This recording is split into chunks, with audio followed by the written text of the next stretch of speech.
Hello friends, கனவா தொக்கு எப்படி செய்கிறதுன்னு பார்க்கலாம். ஒரு வானலில் எண்ணெய், கடுகு, ஜீரகம், பெருஞ்சீரகம், பச்சை மிளகாய், தட்டி வச்ச பூண்டு இதெல்லாம் போட்டு வெங்காயம் ஒரு 6 வெங்காயம் அதிகமாக போடுறதுனால கிரேவி நல்லாயிருக்கும். நம்ம எறா தொக்குக்கு எப்படி செய்கிறோமோ அதேமாரி தான் செய்யணும். மஞ்சள்தூள் போட்டு நல்லா வதக்கினதுக்கப்புறம் இஞ்சி பூண்டு பேஸ்ட்டு கொஞ்சம் ஆட் பண்ணிக்கலாம்.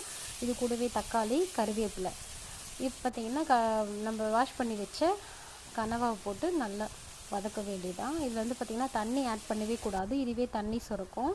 காரத்தூள் கொஞ்சம், கரம் மசாலா, குழம்பு மிளகாத்தூள் போட்டு உப்பு தேவையான அளவு, உப்பும் அதிகமாக போடக்கூடாது, திட்டமான அளவு உப்பு போட்டு நம்ம மூடி வச்சு நல்லா வதக்கி விடும் போதே நல்லா தண்ணி மாதிரி இருக்கும். இந்த தண்ணி வந்து அதிலே நல்லா வேகும். இது வந்து பார்த்திங்கன்னா சிக்கன் கிரேவி மாதிரி இருக்கும், எறா டேஸ்ட்டு மாதிரி இருக்கும். இது வந்து ரசம், சாம்பார் இதுக்கெலாம் அட்டகாசமாக இருக்கும். பசங்க விரும்பி சாப்பிடுவாங்க. இந்த வெயில் நல்லா இது சாப்பிட்லாம், உடம்புக்கு இது ரொம்ப குளிர்ச்சி. சாப்பிட்டு பாருங்கள். பாய்.